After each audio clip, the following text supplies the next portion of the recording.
In what has become the norm, President Geingob delivered his New Year's address in the bustling tourist coastal town of Swakopmund. This was done against the backdrop of a new variant of COVID-19 that has catapulted Namibia into its fourth wave. COVID-19 led to the deaths of 3,633 people in Namibia to date, with the third wave spurred on by the Delta variant, accounting for the highest death toll. At the height of this third wave, a staggering 150 people were reported dead on a single day on the 14th of July. Panic and fear took hold in many communities as the number of people losing family and friends rose exponentially. The devastation saw Namibia reporting 1,278 deaths per million by early August.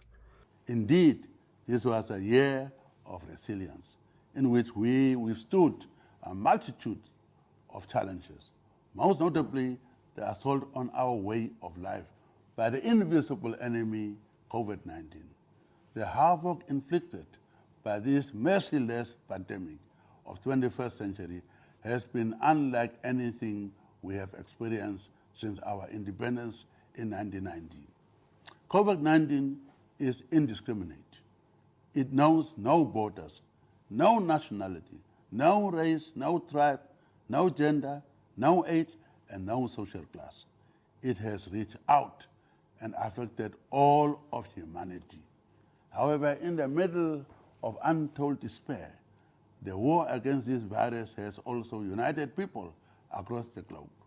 Although 2021 is a year many will not remember with fondness, it is a year which reminded us about what it means to be human and the most fundamental qualities that define us as sensitive beings. While remembering those who lost their lives in this pandemic, Dr. Geingob also paid tribute to the men and women who worked tirelessly at the forefront of the battle, singling out members of his cabinet, particularly Health Minister Dr. Kalumbi Sangula, and his staff for having ensured that Namibia maintained a heightened state of readiness and preparedness to deal with the pandemic. President Geingob also thanked the private sector, churches, development partners, and ordinary Namibians who joined in the war against COVID-19. As we move on from 2021, we should look at the lessons learned over the course of these past 12 months. The advent of the COVID-19 has changed our lives in unexpected ways. As a government, we will ensure that we are more resilient and better prepared to deal with pandemics.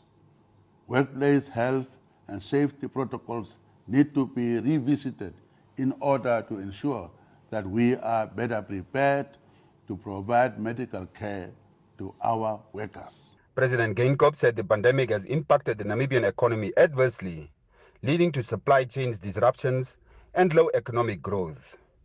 The economic slowdown was further exacerbated by vaccine hesitancy and the subsequent slow pace of vaccinations in Namibia. The first ever vaccination campaign was rolled out in March 2021, initially in 2 of the 14 regions, with the rest of the country following in April 2021.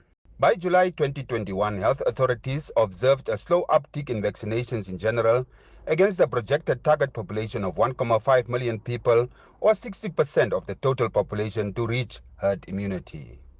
By 31 December 2021, a total of 343,347 people have completed the vaccination. Namibia is not an island.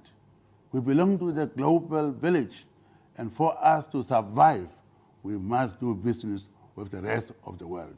Therefore, if we fail to reach acceptable levels of vaccination and achieve herd immunity, we are effectively cutting ourselves off from the world and severely limiting our economy's ability to generate the prosperity we so desperately long for. It is widely expected that the global economy will see improved growth in 2022. However, Dr. Geingob cautioned Namibians not to sit back and wait for an increase in commodity prices. In this regard, President Geingob said Namibia's green hydrogen potential was well articulated during his participation in the 76th UN General Assembly and the COP26 Heads of State and Government meeting in Scotland. In 2022, we shall secure the first 100 million Namibian dollars in concession fees from the preferred bidder, bringing immediate relief to the fiscus and translating the vision of a synthetic fuels industry into immediate foreign direct investment flows.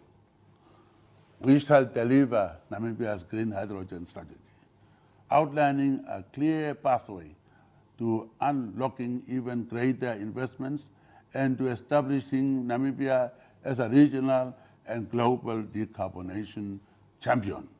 In early November, Namibia announced that Hyphen Hydrogen Energy has been selected as the preferred bidder to build an integrated project able to produce 300,000 tons of green hydrogen and green ammonia for export into the regional and global markets from 2026 onwards. Peter Denk, NBC News, Swakopmund.